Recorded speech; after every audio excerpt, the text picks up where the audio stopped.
Hi, welcome back to another episode of Tuba People TV, where we talk about Arnold Jacobs. Puddles and I are here in very beautiful Geneva, Switzerland, with Simon Stiles. Simon, I can't believe that I'm sitting here with you. Here we are. In Geneva. Came all the way from Zurich.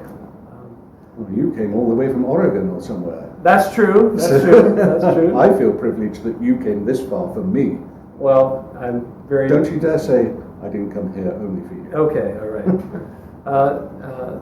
Simon's been the tubist in Zurich since 1982? 1982, yeah. Yeah. I'm just starting my 38th year as principal tuba of the Zurich Tonhalle Orchestra. That's amazing. Yeah. That's great. Yeah. Congratulations on a great career. Well, thank you. I suppose nobody else would take me. Since I'm still there. So, along the way, you had some studies with Mr. Jacobs. I wonder if you can tell us about that. I most certainly did have studies with Arnold Jacobs. I, like many European players, had a consciousness of Arnold Jacobs way before I met him. I studied in Manchester at a very, very famous school, the Royal Northern College of Music. This school had a very fine music library and listening facility, and I would spend a lot of time. We were discussing previously our favorite recordings, and we both hit on CSO Mahler 7 Schulte, which is a recording I would listen sometimes to the first side 3 times and then go away and try and sound like that. So quickly and early in my formative years as a player, Arnold Jacobs was definitely a very strong influence, while being an influence at obviously a great distance. And of course, in those days, the distance between Chicago and Manchester, or the UK, whatever, was a greater distance than it is nowadays. Yeah.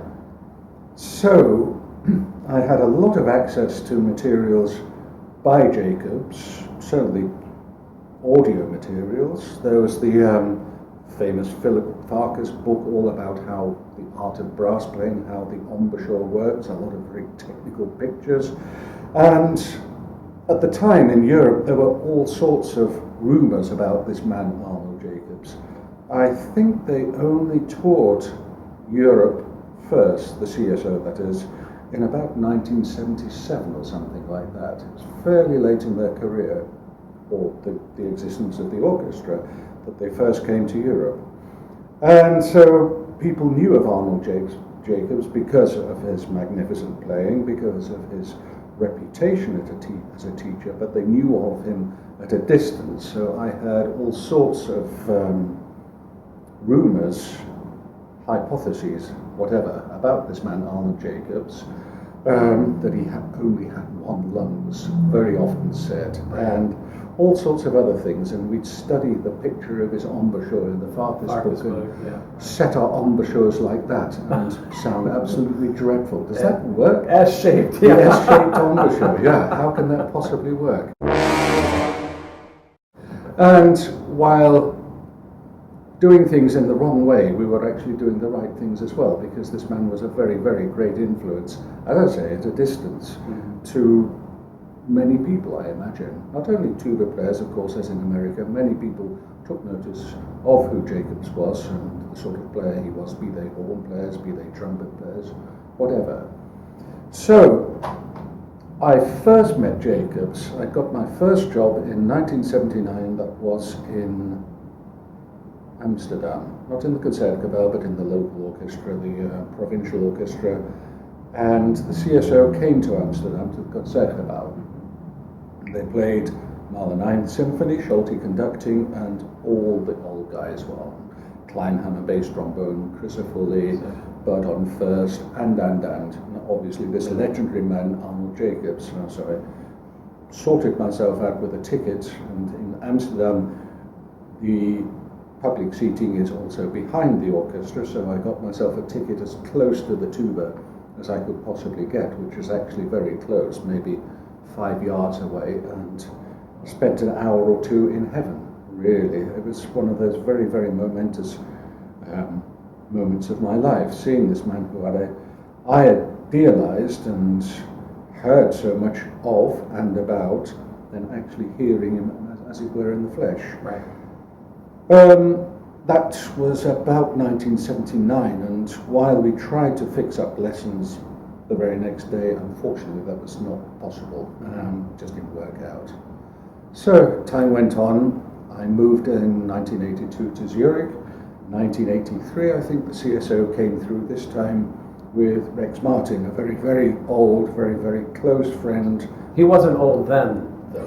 No, Rex has always been old. I just wanted to let Rex know that he was young. Do you think Rex is going to watch me?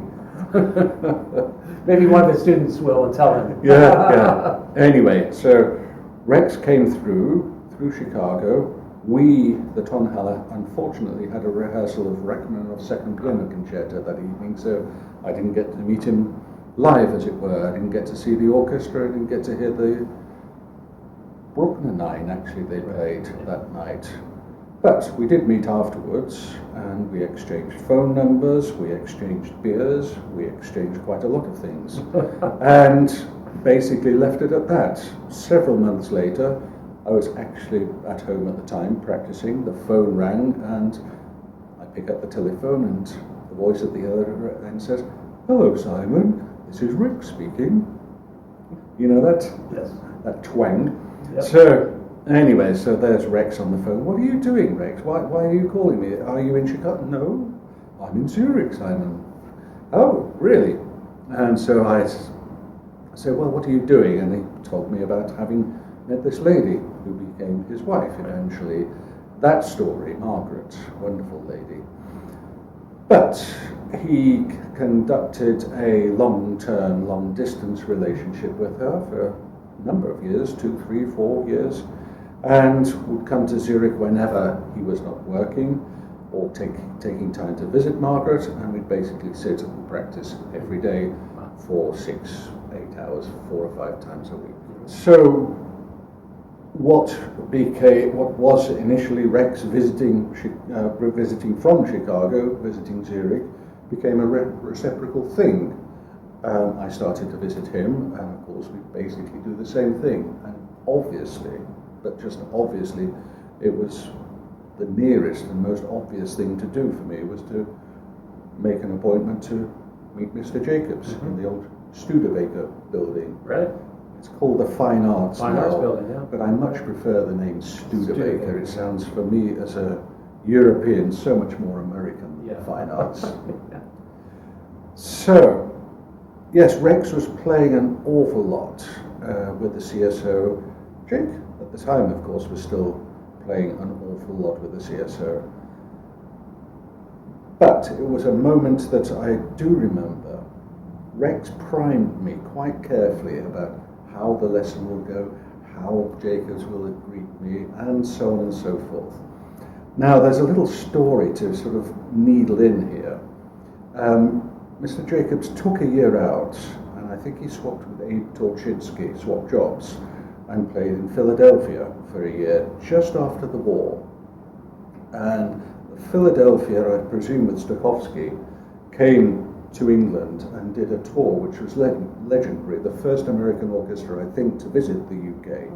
Certainly after the war, and the country, I think, was decimated by war, and this tour was, I think, a very, very big moral uplift to people. Sure. Now, my mother heard this concert that the Philadelphia Orchestra gave in Leicester, and used to rave about it. She used to talk about the concert and what a wonderful event it had been and so forth, visiting the De Montfort Hall and how special the orchestra was and so on.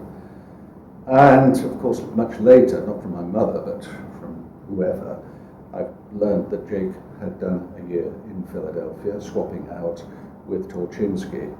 So I was primed for my first meeting with Mr. Jacobs. So in I come, carrying my Hirschbrunner C.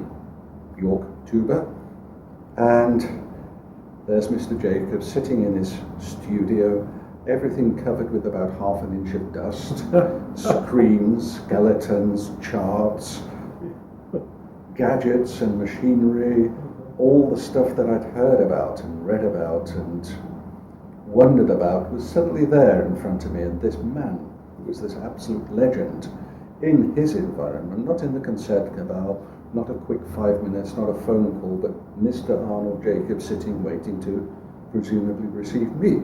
So in I come, and he said to me, "Hello, young man, where are you from?"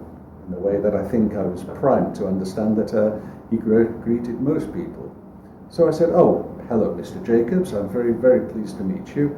I'm called Simon Stiles, I play in the Tonhalle Orchestra in Zurich, and I'm from Leicester." To which Jacobs then replied, "Oh, I remember Leicester very well. I remember visiting it with the Philadelphia Orchestra in 1947. To which I replied, "Ah, Mr. Jacobs, what you don't know is my mother was at that very concert, and she used to rave about it, particularly about the brass section, particularly the tuba player." Daddy! So we got off to quite a nice start, Jacobs and I. That's great. We actually got on quite nicely. I'm very surprised, really, because there was no reason that he should get on well with me. He's such a great man. But we saw each other, I suppose, this was fairly late in his career, so I suppose it was maybe between 6 and 10 times probably I had lessons with him. Gradually infirmity took over and it was less and less possible, or lessons would be cancelled, but whatever, his legacy was very great. What I went there expecting, again through presumption, again through hearsay, again through lack of contact really, was methodology. And I was very surprised that I didn't get very much methodology. Yes, of course, there were breathing machines. Yes, of course, buzz this, breathe into this bag. Oh, your capacity is 4.5 litres. We'll have to do something about that. And whatever, all these sort of things did come. But as I'd imagined it, that Jacobs' teaching was very much and largely based on methodology, and I suppose a physical aspect was my presumption. It was actually very much more subtle approach to music making, and entirely music based. I'd play something and he'd say, "Well, that's very nice, but how do you think Bud would have played that? Playing, say, a Charlier study or something like that." And I'd say, yes. Well, he'd say, "I'll just think for a minute." "Okay, you've thought for long enough, now play it again like Bud would play it." And the motivational aspect of his teaching in that way, while being deceptively simple, was extraordinarily subtle. And of course, many people will say, "Oh, I'm a student of Jacobs and I teach Jacobs methods," but in the end, there was only one Arnold Jacobs, really. Yes, many of us have sort of assumed bits and pieces, I suppose, probably Rex, more than most, having been so intimately connected with Mr. Jacobs. I remember at the time when Rex was playing an awful lot with the CSO, I suppose later 80s, we were at his home in Evanston, absolutely, in Sherman Avenue, in the house that was painted battleship grey. That's correct. We'd been the previous evening and the CSO had played under Herbert Blomstedt, who still conducts us every year, Bruckner 6, the Sixth Symphony. We went to the concert, we met Mr. Jacobs afterwards, we met him before, we met him during the interval, we talked about this and we talked about that and had a very nice time. The phone rings, we're having breakfast, Rex and I, we're going to start practicing, and it's Mr. Jacobs on the phone. "Rex, he's had a heart attack, I need to go to hospital. Can you play tonight?" Yes, that was it. Now, why I'm telling this story is the interesting way of Rex going in to sit in the orchestra, no preparation. Bruckner 6 is, for me, the toughest of the Bruckner symphonies. It is difficult. there are different difficulties in, say, Bruckner 8 or 7 perhaps, but Bruckner 6 has a bit of everything in it, it seems to me. So Rex goes into play. Now for me that was a very interesting object lesson, in as much as Jacobs playing and Rex playing, the difference in their sort of qualities, that's the word. Both very fine players and both doubtlessly at the very front of their careers. Jacobs, very bouncy sort of playing, which I always liked. Yeah. Rex, who was often compared to Jacobs, much more broad, I suppose you'd say. But there was always a good big contact there. Were you able to go to the concert? Yes. Okay. Yes.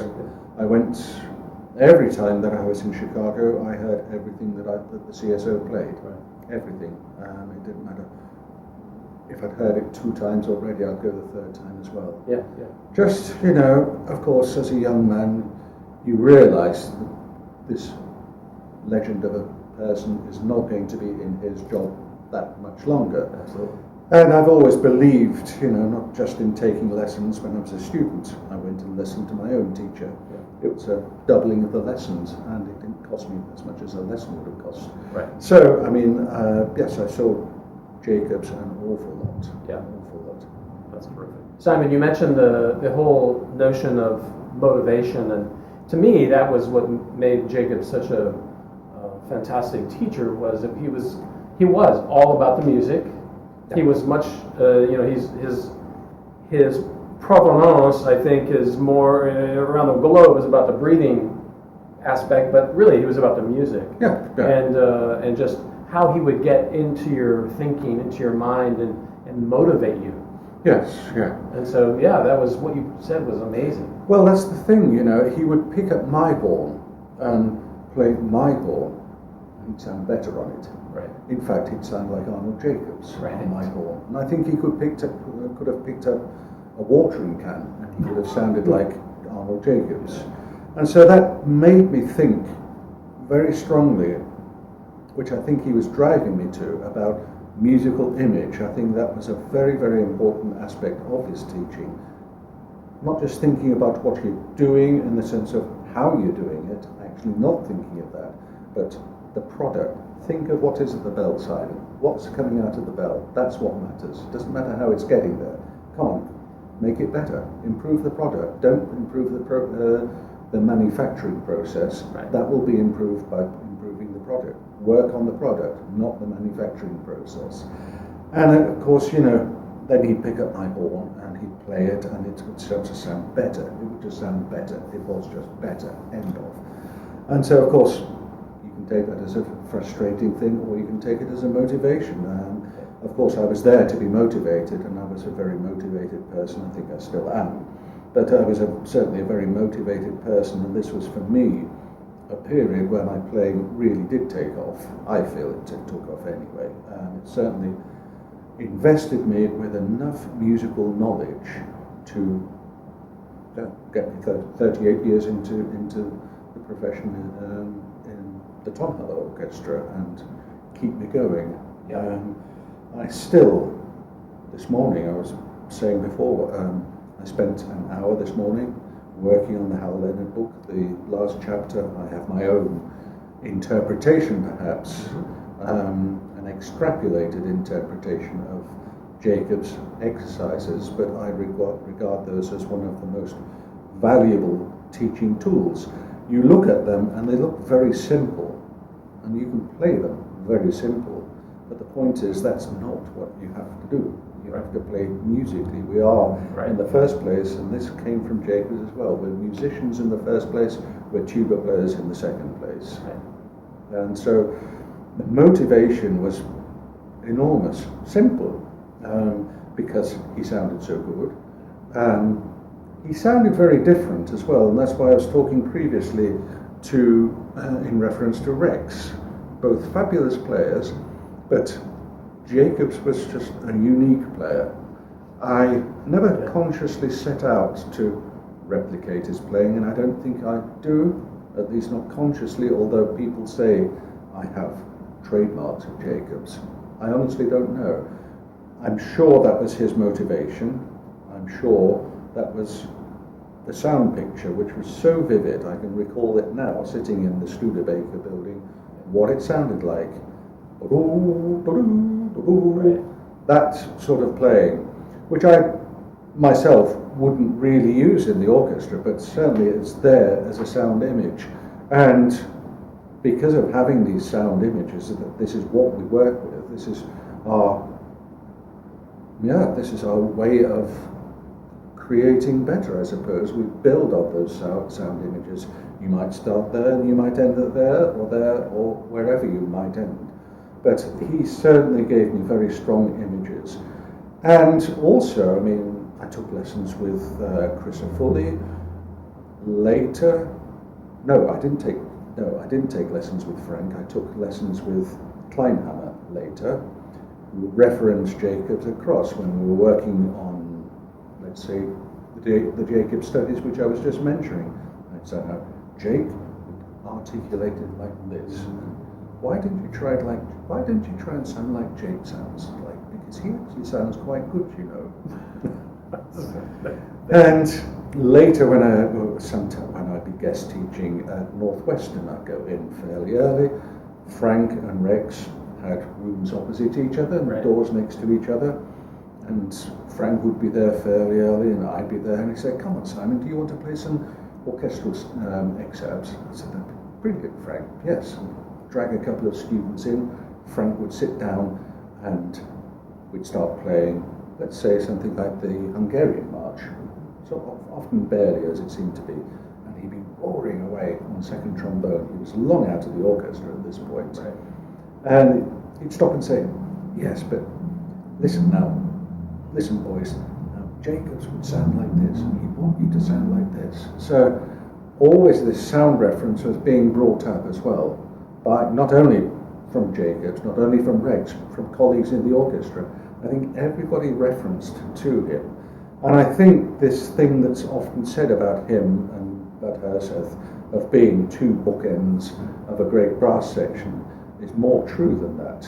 I think there was a reference, because Jacobs referenced Bud Herseth all the time. Sound like Bud, sound like Bud. Yeah. Play the tune, make up some words to that tune. So I think the imagination, you know, sometimes he would tell a student, "How good is your imagination today?" well, yeah, I've always had a fertile imagination, for right or wrong, better or for worse, but he didn't say that to me. But yes, imagination, you know, pictures, making pictures in your mind of the music, that seemed to be a very, very strong aspect as well. "Well, it doesn't sound so good, Simon. Sing me it again." "No, sing it again and make some words up to it." Yeah. And playing, I don't know, a very simple chorale or something. "Well, sing me a hymn tune." And "God save our..." No. "Don't you like the Queen?" Now that's a question I'm not prepared to answer as a true Brit. Simon, what would you say that is still with you today? You know, even after those many lessons, that you went in one direction and maybe he diverted you into a different direction. Yeah. It was crucial, I think, for me that I met Arnold Jacobs at the point of my career that I did meet Arnold Jacobs. It was equally crucial to me that I met Rex, who led me to Arnold Jacobs. I do need to say that, because without Rex I wouldn't have landed at that position in the lift, with the man working the lift, going chunk, chunk, chunk, chunk, chunk up the floors in the Studebaker building. There was a famous philosopher, Maurice Bowrer, in the 30s at Oxford, and he said that knowledge isn't the pursuit of examination results or whatever, it's the simple pursuit of that which we know and love. And I sort of feel that that's a little bit, well, it sounds highfalutin, yes, but I sort of think it's a little bit the way it is with Jacobs. I was looking for something, I didn't possibly know that I was looking for it, and I realise it now that I wanted to move forward, and I was probably stuck a little bit. And he took me.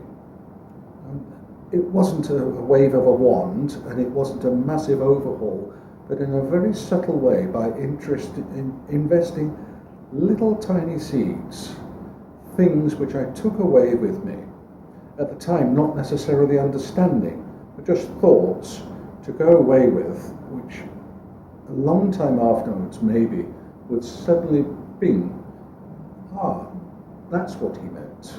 And I think many people anyway, certainly higher level professionals, seem to have had similar sort of experiences. You just say words or little sentences which you will go away with thinking, well, what did he mean by that? I can't directly think of anything right here and right now, but I do remember leaving the lesson sometimes thinking, what did he mean by that?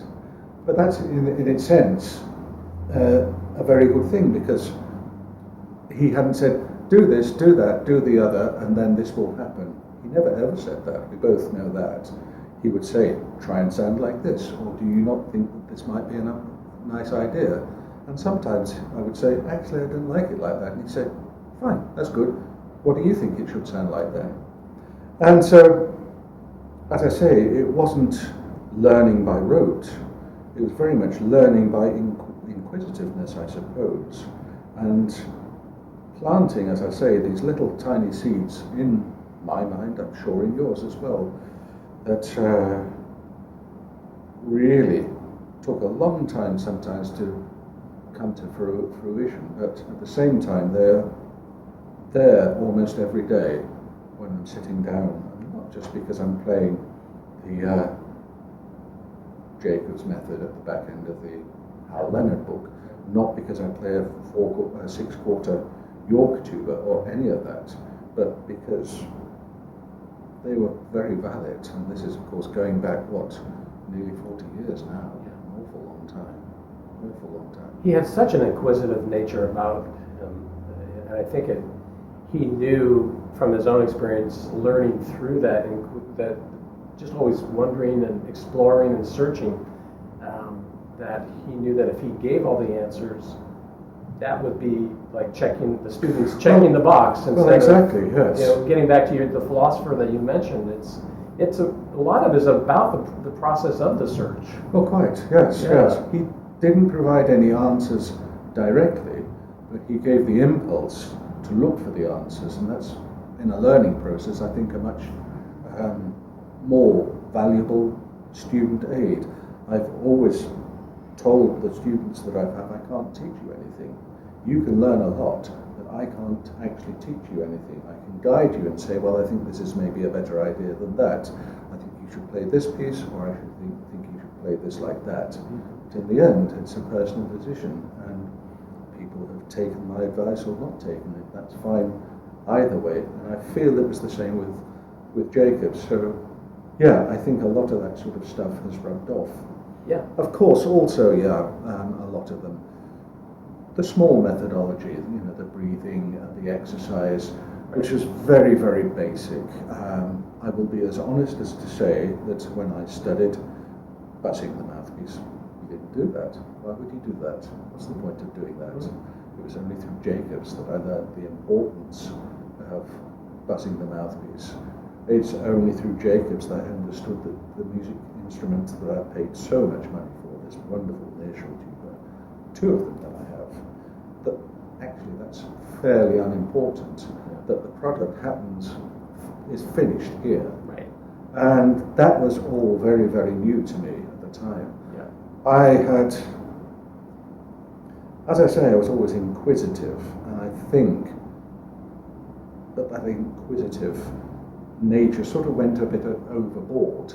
Naturally, I was a young person, I was sort of 25 at the time, and I think that's a good thing, but it needs a helping hand, like a good shepherd to sort of farm you, point you in the right direction a little bit. So maybe, I don't know, I'm not going to praise myself because that's just not what I do, but I think he saw something and he just pointed me in a certain direction, and without telling me what to do, he sort of got me to do it. Not often by, as I say, demonstration. He'd pick up the tuba and it would sound so good, and he's never played that tuba before. That's my tuba, and I don't sound as good as he does. Right. So there's one damn big motivation for a start off. If somebody else can sound better on your instrument than you do, you better go away and work at it and make sure that you can hopefully get a little bit closer to it. Yeah. Yeah. I think he must have, he seemed like he was really a master psychologist in many regards, in terms of assessing your particular learning style and what motivated you in learning. And so, for maybe somebody else, he might be very direct with do this, do this, do this, but with you, it was much more in the theoretical and the philosophical. I think so. Yes, I've never saw him teach anybody else, and I think that would have been a good and very interesting experience for me. Rex came in once or twice to listen to lessons that I had with Jacobs, and I'm sure for him it was an interesting experience. But I'm certain that his teaching methodology, such as it was different student to student, because of his ability, I think, an extraordinarily quick ability, fast ability to pick up on what people were good at, and the way people functioned. I think he figured that out. He had a very good nose for human nature, perhaps. Yeah. So I mean, this whole subject of motivation is, the older I get and the longer I've taught and the more I've played, it's just bigger and bigger in my own life and thinking and teaching and so it's really great to hear you talk about Thank you. That sort of thing. My pleasure to speak. As you've noticed, I like speaking. But I'm wondering if there's anything else that comes to mind. Well, I'm just thinking about these little sentences that he would drop. I'm sure we've all heard them at different times. Elements of strangeness is one thing that he would make it strange. Or that the strength is your enemy and weakness is your friend. I came from a tradition of English brass bands, and there's a certain misconception of playing the tuba there. Because it's so big you have to work 10 times harder than a cornet player. That's the sort of basic presumption. So I was a very muscly sort of player, I think, when I was younger, and he certainly said, "Oh, Simon, just relax. Strength isn't your friend, weakness is your friend. Just be weak when you're playing." Little words like that, and I think, how can you play loud if you're being weak? That, for me, of course, was one of those things. And I'd go away and figure it out, think about it. I didn't figure it out. I suppose I'm still figuring many of these things out, and I'm suppose until the end of my career, and possibly even beyond, I'll still be figuring them out. Thank heavens, because that gives me something to do at least. But these little aspects, these little things that he planted in me and I took away have been with me for forever, really. And as you say, Michael, a very subtle and very sensitive psychologist with no qualifications really as a subtle and sensitive psychologist, but even so with all the traits of a great psychologist, inasmuch as he'd take, I think, each human being coming through the door as that human being and treat them as they needed to be treated, if that's the right word. No, none of us were ill, but of course we all have things to deal with, which is why we go there. And I will say I really profited from those years visiting Arnold Jacobs, and miss him, really. Didn't really know him very well, but I felt a very, very close attachment to him. Well, he was your daddy. Yes, right. He was my dad. Yes. Yes. Well, Simon, I join you in that sentiment, and it's been 21 years. It'll be 21 years this October since he passed away. So just another month from now. Yes. And it was I got the news from Dave Federley, who called me while I was in Savannah, and it was a sad day. Absolutely, yes. Rex called me, and equally it was a sad day. Well, that's one of the greats gone. Yeah, he was, and he lives on through those who came into contact with him. And yes, and also those who didn't, because it's a legacy that we are. I think you and and certainly not even consciously, Arnold Jacobs, I don't teach thinking, oh, Arnold Jacobs would say this, but, you know, his fingerprints are somehow all over my playing, so I hope then gets passed along to my students as much as they pick up anything from me. Exactly, and again, I'm just so grateful to you for contributing to this project too. Not at all, my pleasure, You know, my pleasure. just, Particularly as I get a free dinner out of it. that's true. I perhaps made the mistake that said I was going to buy dinner. And Simon says, "Are you sure? You know what you're getting into?" Yes, exactly. Well, you're about to find out. But dinner's on me. Great, thank you, Yes. Michael. And we'd love to, Puddles and I would love to give you this token of our esteem and appreciation, this TubaPeopleTV Oh, fantastic. glass. That is going to be treasured. That is wonderful. Bravo. Hey, Thank you so much. Thank you so much. TubaPeopleTV. TubaPeopleTV. Thank you very much, Michael. Yeah, It's you been a bet. great pleasure. A really great pleasure. Pleasure's all mine. And Thank now you. back to you.